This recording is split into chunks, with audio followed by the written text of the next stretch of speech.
پارہ نمبر 15 کا خلاصہ اور اہم ترین مضامین بیان کرنے ہیں۔ پارہ نمبر 15 کی ابتدا سورہ بنی اسرائیل سے ہوتی ہے اور پارہ نمبر 15 کے آغاز میں اللہ تبارک و تعالی نے واقعہ معراج کو بیان کیا ہے۔ بنیادی طور پر رسالت مآب صلی اللہ علیہ وسلم کے معراج کے 2 سفر ہیں، ایک زمینی سفر ہے اور ایک آسمانی سفر ہے۔ اللہ تبارک و تعالی نے قرآن کریم میں زمینی سفر کا تذکرہ کیا ہے کہ آپ صلی اللہ علیہ وسلم کو مکہ سے بیت المقدس تک اللہ تبارک و تعالی نے سیر کروائی، اور احادیث صحیحہ میں ہے کہ بیت المقدس سے 7 آسمان کی اللہ تبارک و تعالی نے سیر کروائی، اور درمیان میں مختلف قسم کی اقوام کے حالات، جنت دوزخ کے حالات وغیرہ بتلائے، اور جہاں تک اللہ تبارک و تعالی نے چاہا پیغمبر صلی اللہ علیہ وسلم کو لے کر گئے۔ ایک بات ذہن میں رکھنا، پیغمبر صلی اللہ علیہ وسلم کی جو معراج ہوئی ہے یہ معراج جسمانی ہے اور حالت بیداری میں ہے، یہ کوئی خواب کا سلسلہ نہیں ہے۔ اللہ تبارک و تعالی نے فرمایا سبحان الذی اسریٰ بعبدہ، اس واقعے کو ناممکن نہیں سمجھنا، کیونکہ اللہ تبارک و تعالی نے راتوں رات اتنا طویل سفر اپنے حبیب کو کروایا، انسان کے بس کی بات نہیں ہے۔ اللہ تبارک و تعالی بے بسی سے، عاجزی سے پاک ہے، لہٰذا اللہ تبارک و تعالی کی قدرت سے یہ بات ممکن ہے کہ اللہ تبارک و تعالی رات کے مختصر ترین وقت میں لمبا ترین سفر اپنے حبیب کو کروا رہے ہیں، اور آپ صلی اللہ علیہ وسلم کا یہ ذاتی فعل نہیں ہے، یہ اللہ تبارک و تعالیٰ کی قدرت ہے اور پیغمبر کا معجزہ ہے۔ آگے جی بنی اسرائیل کے حوالے سے اللہ تبارک و تعالیٰ نے فرمایا ان احسنتم احسنتم لانفسکم، اگر تم اچھائی کرو گے، نیکی کرو گے تو تمہارا اپنا فائدہ ہے، اگر برائی کرو گے تو تمہارا اپنا نقصان ہے۔ اس کے بعد اللہ تبارک و تعالیٰ نے فرمایا ان ھذا القرآن یہدی للتی ہی اقوم، کہ بے شک یہ جو قرآن کریم ہے اور یہ جو قرآن کریم کا راستہ ہے ہی اقوم، یہ سب سے سیدھا راستہ ہے۔ علامہ قرطبی رحمۃ اللہ علیہ فرماتے ہیں اقوم اس راستے کو کہا جاتا ہے کہ جو بالکل سیدھا ہو، دائیں بائیں کوئی اس کو راستہ نہ ملتا ہو، تو اس لیے قرآن کریم کا جو راستہ ہے یہ بالکل سیدھا جنت کی طرف لے جانے والا راستہ ہے، اس لیے فرمایا کہ اس کو مضبوطی سے تھام لو اور قرآن کے مطابق اپنا عقیدہ اور عمل بنا لو۔ اس کے بعد اللہ تبارک و تعالی نے فرمایا من کان یرید العاجلۃ عجلنا له فیہا ما نشاء لمن نرید ثم جعلنا له جہنم، فرمایا کہ اگر تم دنیا کی طلب رکھتے ہو، یہ ممکن نہیں ہے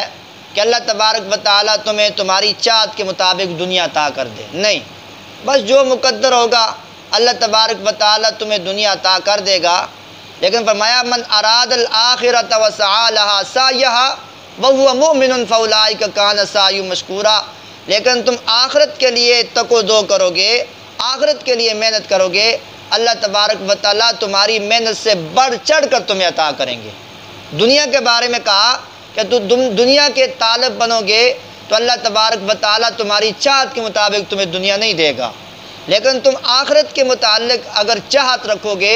اللہ تمہاری چاہت سے بڑھ کر تمہیں اجر و ثواب عطا فرمائے گا اور تمہارے اعمال کو برباد نہیں کرے گا۔ آگے اللہ تبارک و تعالیٰ نے اگلے رکوع کے اندر بہت سارے احکامات کو بیان کیا ہے، اگر یوں کہا جائے کہ یہ پورے اسلام کا خلاصہ ہے۔ اللہ تبارک و تعالیٰ نے سب سے پہلے اپنی عبادت کا حکم دیا، فرمایا وَقَضَىٰ رَبُّكَ أَلَّا تَعْبُدُوا إِلَّا إِيَّاهُ، کہ اللہ تبارک و تعالیٰ کی عبادت کرنی ہے، اللہ کے علاوہ کسی کی عبادت کسی صورتحال میں نہیں کرنی۔ اس کے بعد منسلک اللہ تبارک و تعالیٰ نے والدین کے ساتھ حسن سلوک کا حکم دیا، تاکیدی حکم ارشاد فرمایا وَبِالْوَالِدَيْنِ إِحْسَانًا، اور والدین کے ساتھ تم نے احسان کرنا ہے، اور والدین کو برا بلا اور اف تک کا کلمہ نہیں کہنا ہے۔ وَاخْفِضْ لَهُمَا جَنَاحَ الذُّلِّ، والدین کے سامنے اپنے آپ کو گرا کر رکھنا ہے والدین کی عزت کرنی ہے، اور والدین اگر دنیا سے چلے جائیں ان کے لیے دعا کرنی ہے، رب ارحمہما کما ربیانی صغیرا، یا اللہ جس طرح میرے والدین نے مجھے بچپن سے جوانی تک اور جہاں تک اللہ نے چاہ تو میرے ساتھ تعاون کیا، مجھے پالا پوچھا، تو لہٰذا یا اللہ جس طرح انہوں نے مجھ پر رحم کیا اس طرح تو بھی ان پر رحم فرما۔ اتنا تو حق بنتا ہے نا اولاد کا، اور والدین کا بھی اتنا حق بنتا ہے کم از کم اتنی تربیت کر کے چلے جائے اپنی اولاد کی، تاکہ مرنے کے بعد اس کے لیے ہاتھ اٹھا کے دعا تو کر سکے۔ اتنا دنیا میں مت پھنسا دو کہ وہ دنیا میں جا کر والدین کو بلا دے۔ آگے اللہ تبارک و تعالیٰ نے فرمایا ہے کہ فضول خرچی نہیں کرنی ہے، فضول خرچی کرنا یہ شیطان کا کام ہے، اور اسی طریقے سے اللہ کی راہ میں خرچ کرنا ہے، اور یہ نہیں کہ اپنی آمدنی سے زیادہ خرچ کر دو۔ ولا تجعل یدک، فرمایا کہ اپنے ہاتھوں کو باندھ کر نہ رکھو، یعنی اللہ کی راہ میں دو ہی نہیں، اور اپنے اوپر بھی خرچ ہی نہ کرو، اور یہ بھی نہیں کہ آپ اپنی اوقات سے بڑھ کر خرچ کرنا شروع کر دو، کیونکہ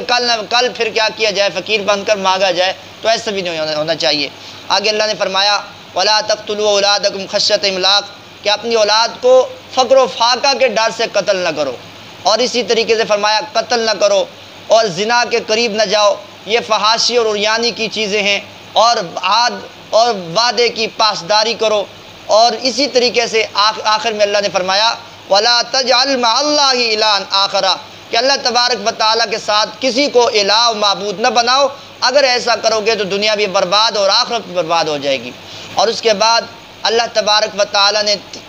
مشرکین کا ایک سوال ہے جو یہودیوں نے ان کو بتایا تھا کہ پیغمبر صلی اللہ علیہ وسلم سے آپ نے یہ سوال کرنے ہیں، وہ 3 سوال تھے۔ ایک سوال یہ تھا کہ آپ نے جا کر پیغمبر سے یہ سوال کرنا ہے کہ یسألونک عن الروح، روح کیا چیز ہے، روح کی حقیقت کیا ہے۔ اور دوسرا سوال یہ تھا کہ اصحاب کہف کون لوگ تھے، ان کے حالات کیا ہیں۔ اور تیسرا سوال یہ کیا گیا کہ ذوالقرنین کون ہے اور اس کی کیا حیثیت اور کیا اس کی حالات اور واقعات اس کے کیا ہیں۔ تو آپ صلی اللہ علیہ وسلم کے سامنے جب مشرکین نے یہود کے کہنے پر یہ سوال کیے تو آپ صلی اللہ علیہ وسلم نے کہا کہ میں آپ کو کل بتاؤں گا۔ آپ نے انتظار کیا کہ شاید کل اللہ کی جانب سے وحی آئے گی اور مجھے ان سوالات کے جواب دے دیے جائیں گے تو میں ان کے جواب ان کو دے دوں گا۔ بہرحال کل بھی گزر گیا، پرسوں بھی گزر گیا، چند دن گزر گئے، آپ صلی اللہ علیہ وسلم کے پاس وحی نہیں آئی اور ان سوالات کے جوابات نہیں آئے۔ اب مشرکین نے ڈنڈورا پیٹنا شروع کر دیا کہ معاذ اللہ کہ پیغمبر صلی اللہ علیہ وسلم کو جو کچھ سکھاتا تھا وہ پیغمبر سے ناراض ہو گیا ہے۔ تو بہرحال جو کچھ بھی انہوں نے کیا، لیکن آگے آ رہا ہے اللہ تبارک و تعالیٰ نے یہ تاخیر کیوں فرمائی۔ پہلے سوال یہ کیا کہ روح کیا ہے، تو اللہ نے فرمایا قل امر ربی، روح یہ امر ربی ہے، لہذا اس کے پیچھے پڑھنے کی ضرورت نہیں ہے، زیادہ اس کی تفصیلات اللہ نے نہیں بتائی ہے۔ آگے جی سورہ بنی اسرائیل کے اختتام میں اللہ تبارک و تعالیٰ نے اپنی ذات کا تعارف کروایا ہے، کہا کہ میں ایسی ذات ہوں، نہ میری کوئی اولاد ہے اور نہ میری کوئی بیٹی ہے، نہ کوئی میرا بیٹا ہے، میں وحدہ لا شریک ذات ہوں۔ اور قل ادعوا اللہ عبد الرحمن، میرا رحمان بھی نام ہے، میرا اللہ بھی نام ہے، جس نام کے ساتھ مجھے تم پکارو گے مجھے تم پاؤ گے۔ آگے جی سورہ کہف ہے۔ کہف عربی میں غار کو کہتے ہیں، اور اس کا نام کہف اس لیے رکھا گیا، اس میں اصحاب کہف کا واقعہ موجود ہے۔ مختصراً بات عرض کر دیتا ہوں، یہ چند اللہ والے تھے، اور اس وقت کے حاکم اور بادشاہ کے سامنے جب پیش ہوئے تو حاکم نے کہا کہ تم نے غیر اللہ کو سجدہ کرنا ہے، اللہ کے ساتھ شرک کرنا ہے۔ تو ان لوگوں نے اپنے آپ کو شرک سے بچاتے ہوئے بادشاہ کو توحید کا پیغام سنایا، اور بادشاہ کی بات نہ ماننے پر بادشاہ نے اپنے کارندوں کو حکم دیا کہ ان کو فوراً گرفتار کیا جائے۔ تو اس وقت یہ اللہ والے وہاں سے نکل بھاگ گئے اور فرار ہو گئے، کیونکہ جان بچانا یہ بھی ضروری ہوتا ہے۔ تو یہ جہاں کہیں جا کر غار کے اندر چھپ گئے، وہاں پر گئے، اور وہاں پر ان پر اللہ تبارک و تعالیٰ کی جانب سے نیند طاری ہوئی۔ تقریباً 300 سال سے کچھ دن اوپر تھے،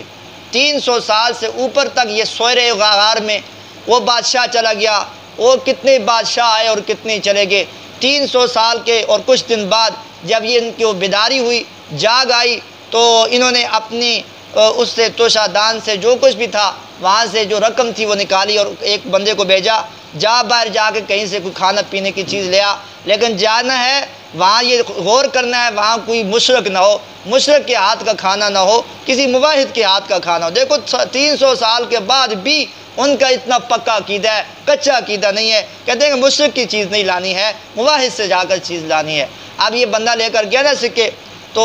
اس دکاندار نے کہا یہ کیا ہے، یہ کدھر سے آ گیا ہے، یہ تو صدیوں پرانے آپ سکے اٹھا کر لے آئے ہو۔ اور اس بادشاہ نے اپنی سلطنت میں یہ خط لکھ دیا تھا کہ یہ افراد باغی ہیں، جہاں بھی ملے ان کو فوراً گرفتار کیا جائے، ان کو قتل کر دیا جائے۔ تو بہرحال اس عہد نامے کے مطابق ان لوگوں نے پہچان لیا کہ وہ ایک بادشاہ گزرا تھا اور کچھ لوگ روپوش ہو گئے تھے، چلے گئے تھے غار کے اندر، یہ وہی لوگ ہیں۔ تو ایسے یہ سلسلہ سارا باہر آیا۔ تو اللہ تبارک و تعالیٰ نے اس سوال کے جواب میں اصحاب کہف کے واقعات کو، ان کے حالات کو قدر تفصیل بیان کر دیا اور فرمایا یہ جو تاخیر ہوئی نا جواب میں، اللہ نے کہا وَلَا تَقُولَنَّ لِشَيْءٍ إِنِّي فَاعِلٌ ذَلِكَ غَدًا إِلَّا أَن يَشَاءَ اللَّهُ۔ پیغمبر جب بھی کسی سوال کا جواب دینا ہو یہ نہیں کہنا کہ کل میں بتاؤں گا، کہنا ہے انشاءاللہ، اگر اللہ نے چاہا تو میں کل بتاؤں گا۔ یہ انشاءاللہ کے کلمے کے ترک کی وجہ سے اللہ تبارک و تعالیٰ نے سوالات کے جوابات نہیں بتائے اور وہی کا فرشتہ نہیں آیا، اور یہ امت کو پیغام دے دیا ہے کوئی بھی کام کرنا ہو تو لفظ انشاءاللہ ساتھ کہنا چاہیے، اور پیغمبر صلی اللہ علیہ وسلم کو بھی یہ کہا گیا۔ آگے اللہ تبارک و تعالیٰ نے مشرک اور موحد کی مثال دی ہے، اور اس پارے کے آخر میں اللہ تبارک و تعالیٰ نے حضرت موسیٰ علیہ السلام اور حضرت خضر علیہ السلام کا واقعہ بیان کیا ہے۔ کچھ حصہ 16ویں پارے کے ساتھ ہے اور کچھ حصہ 15ویں پارے کے ساتھ ہے۔ جو 15ویں پارے کے ساتھ ہے وہ یہ ہے کہ حضرت یوشع بن نون کو ساتھ لے کر اللہ تبارک و تعالیٰ کے حکم کے مطابق مچھلی بون کر اپنے کجاوے میں رکھ کر آپ سمندر کے کنارے چل پڑے ایک بندے کی تلاش کے لیے۔ تو اللہ نے یہ بتا دیا تھا کہ جہاں پر آپ کے کجاوے سے مچھلی زندہ ہو کر سمندر کے اندر چلی جائے وہی آپ کی منزل مقصود ہے۔ حضرت موسیٰ علیہ السلام چل پڑے، لیکن اس منزل سے آگے نکل گئے، چونکہ مچھلی پیچھے نکل گئی تھی۔ تو حضرت موسیٰ کو بھوک لگی، کہا کہ وہ لاؤ کدھر ہے، مچھلی کھاتے ہیں، بھوک لگی ہوئی ہے۔ تو خادم نے کہا کہ وہ تو پیچھے ہم جہاں ٹھہرے تھے وہیں پر وہ سمندر کے اندر چلی گئی۔ حضرت موسیٰ نے کہا میں نے تجھے کہا تھا نا مجھے بتانا ہے، تو نے بتایا کیوں نہیں، کہ مجھے بھی نہیں یاد رہا، چلو واپس پلٹتے ہیں۔ واپس جگہ میں پہنچے، حضرت خضر علیہ السلام سے ملاقات ہوئی۔ حضرت خضر علیہ السلام کو کہنے کہ میں نے آپ کے ساتھ رہنا ہے۔ حضرت خضر نے کہا کہ آپ میرے ساتھ نہیں رہ سکتے ہیں۔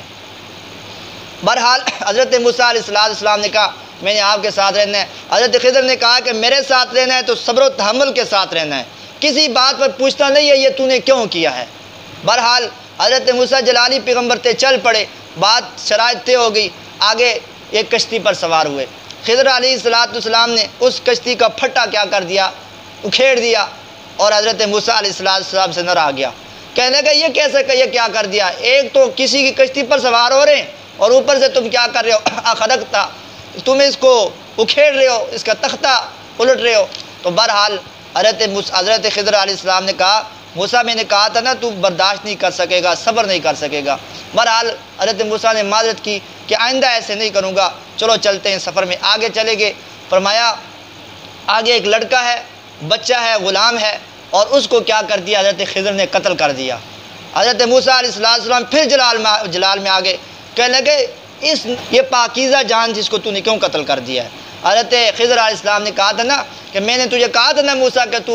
تجھ سے نہیں رہا جائے گا اور تو پھر سوال پر سوال کرتا رہے گا۔ پھر آگے جو تیسرا سوال ہے وہ ایک تو مشرکین کا کہ ذوالقرنین کے حوالے سے وہ 16ویں پارے میں ہے، اور حضرت خضر کے اور موسیٰ علیہ السلام کے کچھ واقعے کی تفصیل آگے 16ویں پارے میں انشاءاللہ ان کو 16ویں پارے میں لیں گے۔ اللہ عمل کی توفیق عطا۔